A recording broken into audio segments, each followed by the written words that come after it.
so much of our decisions happen without our conscious thought, that if you touch a burning stove, your hand is moving away faster than you can consciously think, I got to move my hand.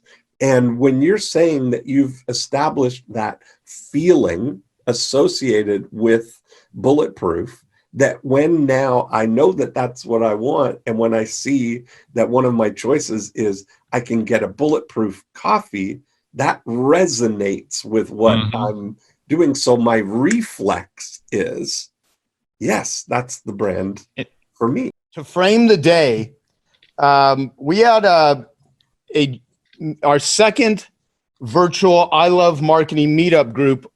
Was that last week? Yeah, Wednesday. We had 190 people on it, and there's some things. So we have I don't know how many are currently active around the world, but me and Dean, when we first started the I Love Marketing podcast back in 2010, me and Dean were having a conversation, and Dean had been doing this thing called Marketing Mondays. And I think he stole that idea from me. Just kidding. And so Dean was doing Marketing Mondays where, like, you know, you think of a day that you devote to marketing. At least that's the way that I used it. You know, with back, 20 years ago with my carpet cleaners, one of my members said, I'm going to designate Monday as Joe Polish Marketing Monday. We even had like a video testimonial, this guy saying this. And then, of course, I started that Marketing Monday podcast. When I started in 2005, there were, or 2000, whenever iTunes first came out that you could do podcasts, it was a directory. There were only 500 podcasts that were even existing at the time. Yep. Yeah. Me and Alex Mandozian did 2 podcasts in 2005. Yeah. And I'm kicking myself because one of the things we had talked about doing, we just never did it, was what if we started the most expensive podcast in the world? We would charge $10,000 a year to be access to the, it would have just been a great story had we done it. Even if we had like one person sign up, it would have been worth doing. But yeah, so you did a podcast early on. So we did this thing at Marketing Monday. So Dean actually turned it into a podcast. I'm giving you credit. I don't want it to sound like I came like this guy that was a member said it. But the thing is it's like picking a day that you designate for a really important activity in your business, which is marketing. And so when me and Dean started the I Love Marketing podcast, the whole point behind it was, if you're having conversations with other people that you know, like, trust, you have a sounding board, who else could benefit from hearing that conversation? And our initial starting of I Love Marketing was, it actually came, the name I got from when I was driving from Palm Springs. We had done our first Genius Network event that was everyone in the group. It wasn't just a small group. And that's when we had Richard Branson at it. We had Bill Phillips. I can't even remember. You were there, Dean. That was like in LA. Yeah. And we had Dan Sullivan. I had a handful of speakers there. It was pretty cool. And I was driving back, and then I'd spent the day after, I was consulting with Bill Phillips on some, fitness related stuff for his book Transformation that he had written, which was, 13 or 14 years or something after. I know it was probably like a decade after he wrote Body for Life. But anyway, I was driving through Palm Springs, Palm Desert, and I saw a billboard that said, I hate Rock Hill Church, I think it was, .com, signed Satan. And I was like, boy, this is really interesting. And, back then, cell phones or iPhones had only been like 3 years old or whatever. And I couldn't get online where I was driving. So I wrote that down, and I came home and I typed it into my computer, and I was like, this is either someone that really hates this church or it's a marketing thing. And so Dean Jackson, as many of you know, Dean Jackson invented the squeeze page, where you enter your name and or email, and you go in order to go to the next page. So Dean Jackson invented that in 1997 for stopyourdivorce.com, which was a ebook that he had written on stopping your divorce. And so that whole invention of his, from a psychological standpoint, changed the course of history for marketers. And now many people utilize something that started in Dean's crazy brain. And so it was an opt-in page. I think it's Red Rock or Rock Hill Church. I can't remember. I'm sure you can find it online. Someone should just do a search. I hate something church in Palm Desert, Palm Springs, and we can find it. And when I went there, it said, the same billboard was their opt-in page. It was their landing page. And it said, we hate this church because it has a Christian-based community and, all this stuff. And I was like, so I registered ihatemarketing.com because I thought there's so many people that have not had success with marketing. They hate it. And maybe I'll use that as a lead in order to get people to actually kind of trick them into being introduced to some effective marketing. But me and Dean were talking about, we just had this great conversation. And I don't know if it's you or me who said it, but at the end of it, we're like, man, could you imagine if this was recorded and other people heard it and how valuable it would be for small business owners? Yeah. And that's when we decided, I was like, well, what would we want it to be? We want people that love marketing. Marketing is such a valuable thing. And a lot of people don't understand it. They don't have success with it. So let's create, this podcast where we can record conversations that we would have with each other, but other people can eavesdrop on it. That was sort of the whole premise behind it. So we started I Love Marketing. And when we were really pimping it, we're like early on, we were getting about 300,000 downloads per episode. And it was a very popular podcast. I'm still trying to find the one we did with Tim Ferriss, where before or after the podcast, we said to Tim, I was saying to Tim, you should start your own podcast. Both of us were. We were trying to tell Tim he should. He's like, no, I don't want to do that. I don't think it's a good idea. We're like, no, dude, seriously, you should start. And now, of course, he has, this massive podcast that dwarfs almost everyone's podcast. But we started doing meetup groups, and we took our content that was valuable and we just made it available to everyone. And we gave them like a guide on how to start their own meetup groups using conversations and discussions based about what we talked about. And, we had over 100 people all over the world every day that were doing meetup groups at different parts of the world. They're everywhere. They're in different countries, like all over the world. And then, since we never built a monetization model around it, we didn't, have a big incentive to just always talk about it. So it's kind of ebbed and flowed, but there's been some groups that have been, consistent for years. And one of them's the Scottsdale group with a guy named Dave and a woman named Charlie, who've been running it for years. And so I'd been going, I would show up every once in a while to the I Love Marketing meetup groups, the Scottsdale library, and you'd think like Elvis walked in or something. And it's always hard for me to think that people that listen to hours, hundreds of hours of you talking about something, they know you really well, but you don't know them at all. And it's like the strangest sort of thing. I still have it's weird to me, but, so they're like, you want to do a virtual one. So we did a virtual one and it went really well. And then we did one last week, and some of you were actually on it, and we had 190 people on it. And it's made me realize that without even doing any sort of hardly any promotion other than sending an email and stuff, we could probably get thousands of people if we started promoting this onto an I Love Marketing meetup group. And so we're going to keep doing these things. And I don't know how many of you do podcasts, but one of the ways to leverage it is to build like some sort of meetup groups around it in person or virtually. So Dean, anyway, the point is, this all started from an opt-in page. And so I want to ask you a couple of questions for people that some may sound basic, but you always take it into a really good direction that ends up being a very valuable discussion. What is marketing? Wow. Can I say so much? I'll share this because marketing, we always talk about it as the difference between sales and marketing. And marketing is everything you do to get to the point where you're in conversation with someone so that you can start your sales process. But I think on top of that, the thing that's always been confusing for people is what is branding. And that's I've recently, had an epiphany about brand and how it is important. And to the extent I try and think like, why do people talk about that as such an important thing? And put out Coca-Cola as the leader, the most valuable brand in the world, and you're thinking, well, it would be expensive to overcome that, overtake a brand leader like that, and that they have done it, to this huge scope. And what came together for me is I watched this video that Ray Dalio had done. Ray Dalio, the guy who wrote Principles, the hedge fund billionaire.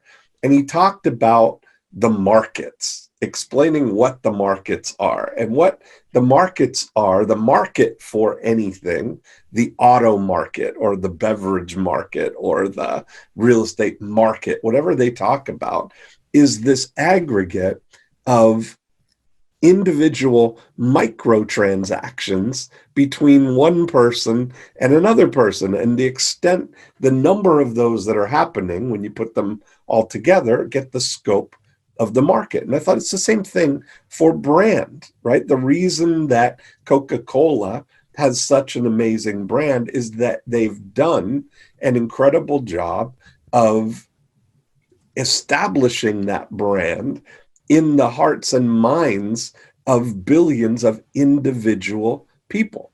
You can't establish a brand on a group, right? You can't do it on the scope of things. And so that's good news because you can only do it individually, right? So I started thinking about it in terms of that. And what is it that we're actually trying to establish? What does that mean? Establish a brand. And I came up with an acronym for it that I think really hits it on the head. What we're trying to establish and what Coca-Cola has done, what Budweiser has done, is they've established a brand, a brand, of a buying reflex affecting now decisions. Hey, I hope you're enjoying this video, and I want to let you know that I have a new book that's come out, and if you'd like to get it absolutely free, there's a link below in the description, or you can wait till the end of this video, or you can simply go to joesfreebook.com and you can get a copy there. That's what a brand is in my mind right now. They've established a buying reflex that when people are presented with the choice to do something or the opportunity or the need to do something, their decision is guided by this buying reflex. And so when you go into a restaurant and you order a meal and somebody says, "What would you like to drink?" Billions of people have been programmed to say, "I'll have a Coke." And that's an interesting thing. Now, that doesn't mean that you can't overtake an established brand like that. It's just that it takes years and a lot of time and money to establish those individual brands over billions of people. It's the scope that they've done of this. And so you look at Budweiser is the king of beers. It's the most ordered beer. If you go, "Give me a beer, I'll have a Bud." Okay.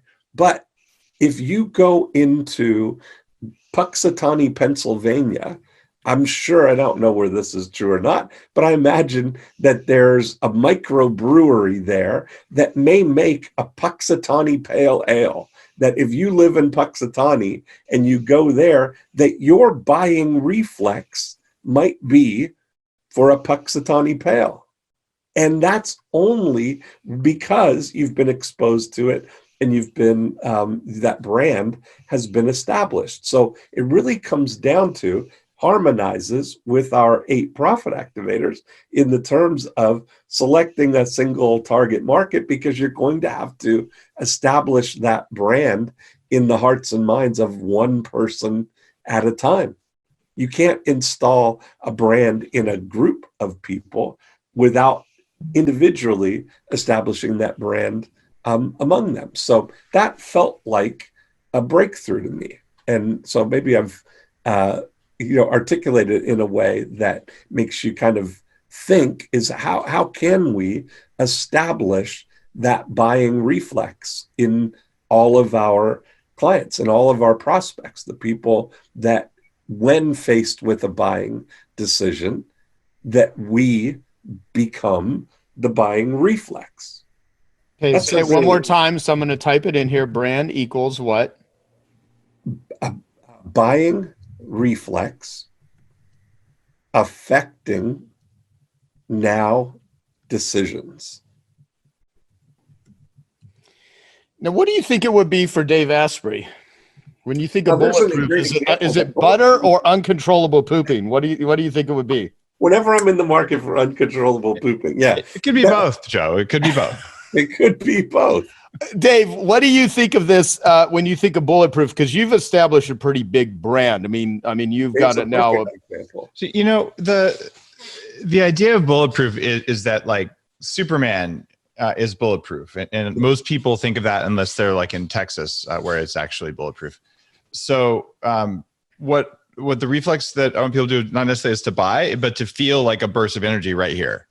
And a lot of the early imagery I use in the brand and all that is like, you felt a surge of energy. So I just want them to feel that when you're building a brand is how do they feel when they interact when they read something, even before they can properly process the words, did it elevate them? And so you just want this level of excitement about it or whatever the feeling for your brand is. And so when you look at the logo before you can think, oh, isn't that cute? Isn't that creative? Didn't they think really hard? It's what hits before the thought. And I use neurofeedback actually to be able to sort of sense what the body does before the mind has a chance to chew on it. And that's what I use to do the brand, if that's helpful. That makes total sense, though. That totally harmonizes with what I'm saying, Dave. I think it does, yeah. You have established that, and I've heard you talk about this, actually, that so much of our decisions happen without our conscious thought, that if you touch a burning stove, your hand is moving away faster than you can consciously think, I got to move my hand.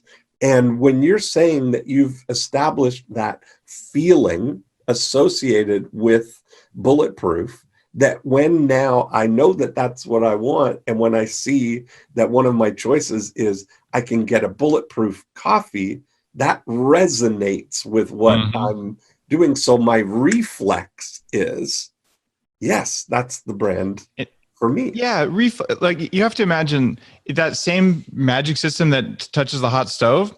It also wants to touch furry bunnies or sources of whatever. Yeah. So if it wants to reach out before you thought of it, like the piece of chocolate cake, you don't know why you put it in your mouth until afterwards. At least that's always been my experience. Like, damn it, I said I wasn't going to do that. They should be buying your stuff with that same reflex, right? Yeah, that's exactly right. Okay. So. I'm reading some of these comments here. Of course, I spelled a brand. The first one I wrote, affecting now decisions with a E. You think I would just be smart enough to be BRAND? Well, you know what? Do you think how much of this, Dean, is orchestrated versus accidental? Well, I think that it's happening either way. So it's either happening accidentally that they have a reflexive reaction about your brand, or you're orchestrating it. You know, you've thought it through and you're consciously shifting the way that people perceive what it is that you're trying to portray. Yes, it's happening. People have a reflex, and specifically about you and your brand. It's either unconsciously that they've established that in their minds, or you've consciously orchestrated it. Yeah. And I think it's important to understand. Everything that I'm looking at is doing it in a reverse engineered kind of way. Is where is the now decision going to happen? And that's been, out of that whole thing, I said a buying reflex affecting now decisions, because that's the moment that counts. They can feel good about you and about your brand in any other time, but when it's a now decision, then that's when we want that to really be established in their mind, right? And so understanding this, it's really changed the way I think about lead conversion. is I've really come to the point that there's only two time frames. There's now and not now. And that's the whole thing. And it's okay if it's not now. Everything I'm doing, all the communication that I'm making to people is really geared towards when it is now, that I know that they have a reflex. That's why every single email that I send out says, whenever you're ready, here's 4 ways I can help you.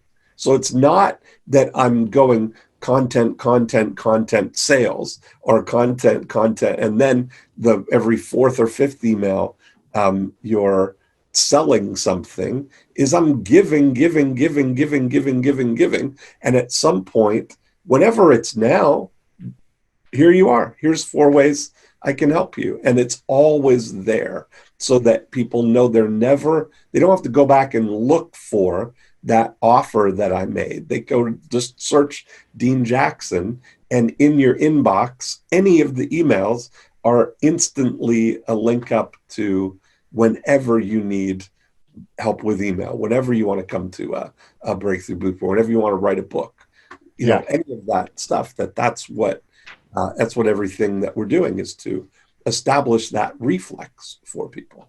Yeah, gotcha. Well, here's one thing I want to do. I want to frame this a little bit too. This time so years ago, I heard Dan Sullivan. I can't remember the context that he was talking about it in, but it was tool belt, toolbox, tool shed was the conversation. And I've done some podcasts with Dan where we've actually talked about this, where I started thinking that, well, what if you utilize that for marketing? So I want to ask you this, Dean. So I just wrote this down right now. So it says, basically, you know, I should probably move the comments here so I can see myself around the screen here. So tool belt are things that you use daily. Toolbox are things you use frequently, and tool shed special needs. So if you can think of a tool belt, toolbox, tool shed, and so if you think of like your phone, you know, this is a tool that you may, you know, use daily. You don't want a cracked screen, something that's slow, doesn't work. If you're going to have tools that you use daily, you want to have the very best, most effective ones. Like when Elko gives a presentation in a few minutes, I would almost like to think, okay, if you like the strategy, is this something you want to have on your tool belt, your toolbox, your tool shed? Because what happens with so much marketing is it may work, but it's not exploited. And if you hear an idea or a model and you're able to use it over and over again, like Dave Kekich, one of his Kekich credos is, you know, a few basic moves produce all results. Yeah. Like a few basic moves produce all results. You know, with anyone in martial arts, you know, they don't learn 4,000 moves. They learn a handful that they do 4,000 times in order to have mastery.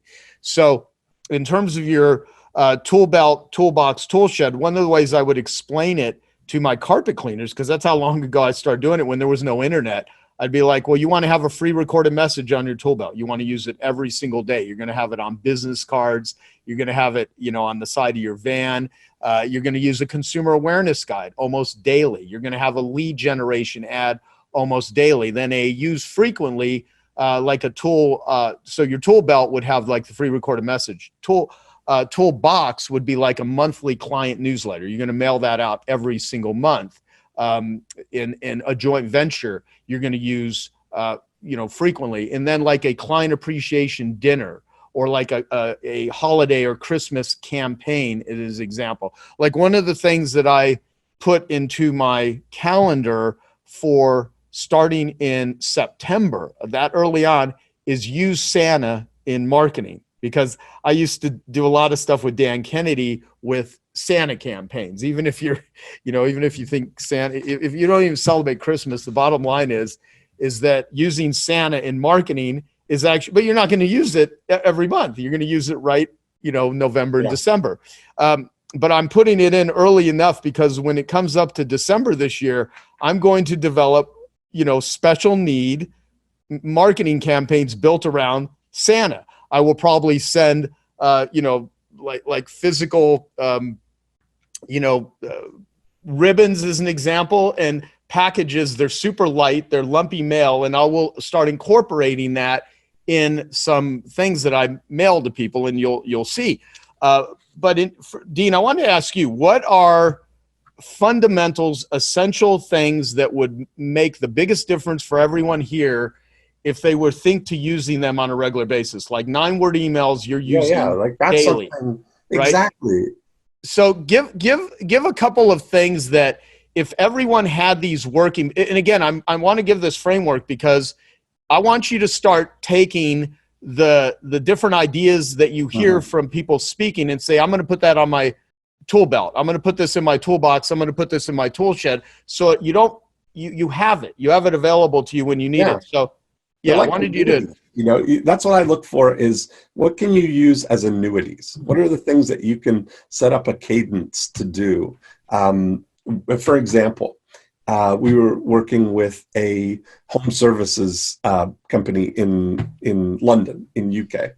And we did a 9-word email campaign. I mean, they had thousands of clients.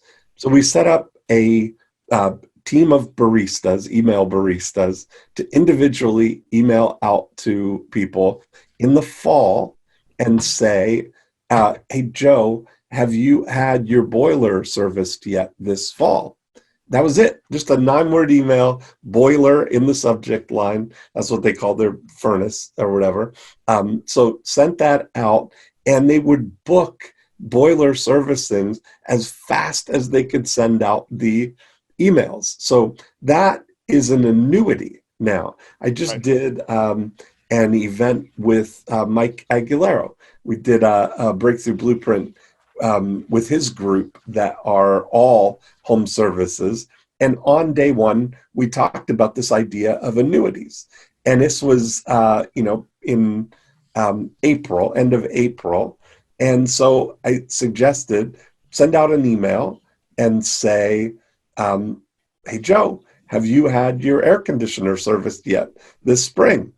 And they were sending out that email, and everybody's reporting back with the tally of all of the business that they were booking by people responding to those emails. So there's something that you can do twice a year, that you've got an annuity to bookend the spring and the fall if you're a home service business.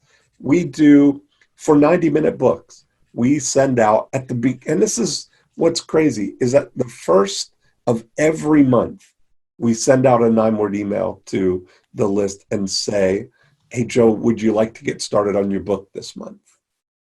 Just book in the subject line. Hi, Joe, would you like to get started on your book this month? And every single time we send that out, 5, 6, 7 people reply and say, yes, this is the month. They know that they know what we do. They know that they want to do it. They haven't gotten around to it. And just gently asking them, would you like to get started this month? They reply. So Christmas is one of my favorite things like that, because you've got, it comes around once a year. We did a campaign where if you're selling e-commerce stuff or you're selling from a physical location, is putting together a little Christmas wish PDF that shows your most popular things of what might be great things. Like if you remember getting the Sears Christmas wish book, when it would come in the mail, you would go through and you'd highlight the things that you'd circle the things that you wanted, and then you'd kind of leave it around so your parents would see what you wanted. And so we started to kind of design a campaign around that to send out an email to, do a little email for people that says, hi, Joe, I figured out a way for you to get exactly what you want at Christmas. Click here. And then we take them, and it shows a video of showing people the Christmas wish catalog PDF that you can download, and say, here's what you do, is you print this out and then take a highlighter and highlight the things that you want, and then leave it around the house so that people will see what it is that you want for Christmas. And it's kind of fun. We did that with a ski shop, with Lane Bowers with his barefoot water skiing stuff, with fishing guy with all kinds of anything that would be physical goods that you could do. It's pretty amazing, you know, when you start to develop this little calendar of annuities that you can pull out at just the right time. I mean, funny you talk about Dan Kennedy, you know, because he said something in, I think, 2001 that really like made me laugh, because, you know, he always thinks about his followers as a herd, you know, like bunch of cattle that he's branded on the ranch kind of thing. And his concept was to, whenever he wants anything or needs anything, he sends the bill to the herd. Yeah. And that was like, you make an offer and send the bill to the herd. And that just like struck me as pretty funny, you know. And so it's funny, and it also how much Dan Kennedy doesn't really give a shit about humans, because exactly, they're all a bunch of cattle. It's totally depersonalizing the relationship, this cattle, right? But he's a smart dude. He's a smart dude. Absolutely. And so I wanted to go on this trip to Scotland, this amazing golf trip. And I thought, you know what, that's something, I'm going to send the bill to the herd for this. And I made a offer. I put together a little teleclass series. This was back in 2001 or something, and sent it out to my list and sold, you know, like $47,000 of this course, and you know, got the trip to Scotland. We ended up going, you know, 3 of the next 4 years. We went to Scotland every year. It was the 3rd annual once in a lifetime trip to Scotland. But we played all the British Open courses, and you know, had such a great experience. But that was an entree into like send the bill to the herd. It's kind of a no, exactly. Well, like I got to read this comment just because it's funny. You know, if you watch Jim do while he's sitting here bantering with Dave Asprey, you realize he's got some weird form of Tourette's. I don't know what it is. It's not horribly vulgar, but it's like these little outbursts of, you know, and I think I'm talking to a group of many ADD people because I'm one of them, but, you know, Jim is just, it's kind of funny watching him. So Craig said, is Dean's hat a cat with gigantic boobs? So you have a cow on the top of your hat. Yeah. You have the whole concept of a self-milking cow. So I want to do this, and I want to bring on Elko, who you and Elko are really dear friends, of course. Yeah. What I'd like you to do is explain the concept of the self-milking cow and how it ties into everything that you just said, because it actually does. Yeah, absolutely. So, you know, I did a book years ago called The Self-Milking Cow. And that was what I realized, is that the frustration that most business owners have when they are growing their business is that they get frustrated with trying to be a self-milking cow, meaning they're trying to make the milk and milk themselves and pasteurize it and take it to market and package it up and, you know, send out the invoices and sweep up the shop and do everything.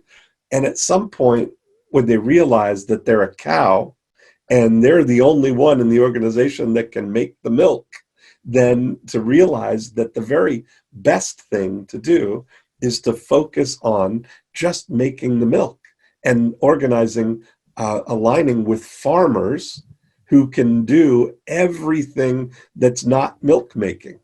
And that allows you to roam the pasture. This is my world I set up that for myself, that I roam the pastures, get ideas, get exposed to people, meet and be out in the world, come up with ideas, get them all going in my brain, and then I come into the milking shed and get them all out into a digital format, and then they go to the processing plant, and everything else happens from there. So I realized that for me, we draw, when you think about any process, anything that you do in your business, we draw very consciously what we call the milk line.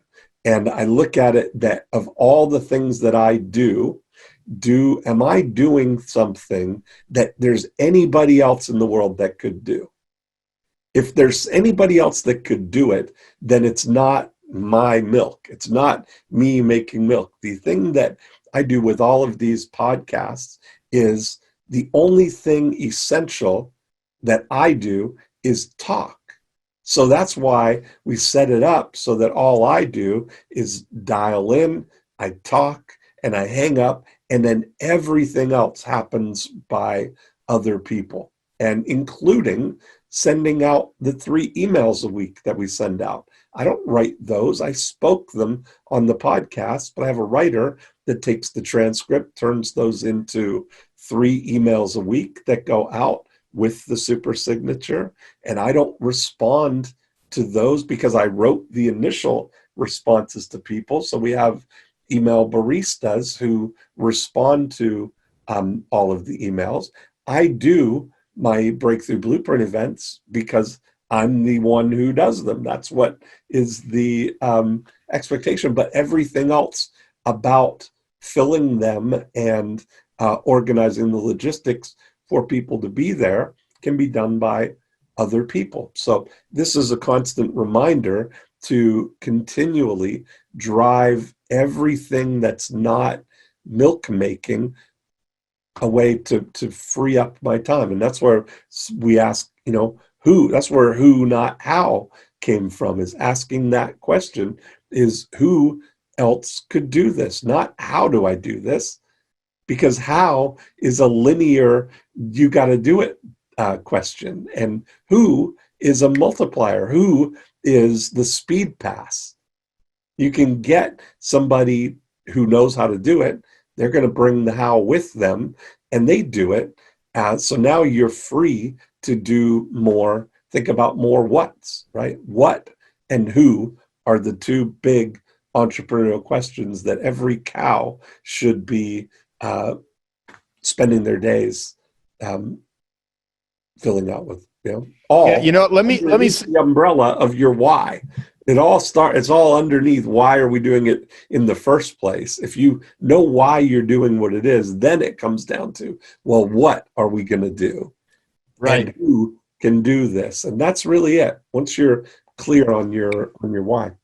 Here's what I want to do, because this is a really, my point of asking you to explain that is that we do this every year. We will pick a period of time where we'll have a conversation like this. We've done it in the live meetings many times, and then someone will get a big aha, right? And they'll be like, all right, I'm gonna apply that. So one of the things I want to remind people of is, the emails that I send out every week, the 3-week emails, and we're not going to go into a long discussion. You're with us all day, right, Dean? I am. Okay, good. So I'm going to actually just say a thing, and then I'm going to come back to this conversation with you. I'll just say this, and I'm going to introduce Elko. We had this whole discussion, I don't know, a couple years ago about 9-word emails. Remember, Jennifer Hootie was there and Alex was in the room, and they literally that day, they actually sent out a 9-word email, and I don't know how much money they made the next day, but it literally paid for their Genius Network membership like immediately. Yeah, I think it was like 120,000 or something immediately, right? Right. And then several people actually did the same thing. And I want Genius Network to never be a cost to anybody. I want this to be a school that pays you to attend. Now, that requires a couple of things. One, it requires utilizing the ideas that you hear and applying them in a certain way. Secondly, it also requires 2 characteristics that I want in people that are clients, in friends, in myself, is reciprocity and appreciation. I like people that are reciprocal, and I like people that are appreciative, and I always do my best to demonstrate that. Whenever someone helps me, like it's another Kekich credo, always, show appreciation when earned monetarily when possible. So I like paying people that help make me money. And, one of the things Sachin wrote is, where do you hire such a baristas, right? You're talking about your email baristas. And again, we'll come back to that one. That's a longer discussion for now of how do you find these people? But an employee is a behavior rental agreement, right? So I've got Eunice over here. I've been renting her behavior for 25 years. I got Rakeem in the back. He's helping with video stuff. He does, not helping, he does like all video. I'm renting his behavior. I'm a behavior rental agreement. Right now, you're all renting my behavior. So my behavior is going to either bring guests in, we're going to have discussions, we're going to facilitate things. So there's things where you are going to rent other people's behavior. And to go back to your self-milking cow concept, you know, there's some things that you can direct that behavior to do that could produce enormous results, right? So someone's either going to make you money, save you money, or make your life easier so you can be more of the self-milking cow. And I'm not very good at managing people. I'm actually quite terrible at it, I think. And so part of it is hiring other people that are better at that sort of stuff than me. And there's a handful of things that I do really well. And the things that bring me joy are when I'm in those areas of, as Dan would talk about, unique ability. And the things that bring me angst and bring me stress are when I'm outside of those areas.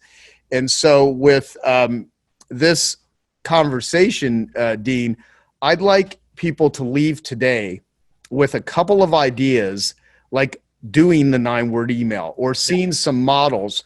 And when we do the I Love Marketing meetup groups, I've been talking to Dean. Someone actually asked, I can't remember, you know, are those recorded? Yeah, we do the I Love Marketing meetup groups, and then we put them out as episodes. So the reason that a lot of the things that I'm saying is all the different ways that you can repurpose and keep repeating the recipe, where you can say the stuff that you say, the things that you do, how do you replicate it over and over again? And so when Dean was saying earlier, you know, what's the exact verbiage for your book? I'm going to type it up here so that you get 5 or 6 people every month that say, yeah, I'm ready to do the book. Yeah, so the subject line is book. Okay. And now, by the way, as simple as this sounds, what I'm typing up here is worth literally, someone here will make $1 million with this. So go ahead. Subject is book. Yeah. And then and how we do it is important too, because it's all on one line in the body of the email. So it goes, hi, Joe, ... Hi, Joe, ... Would you like to get started with your book this month?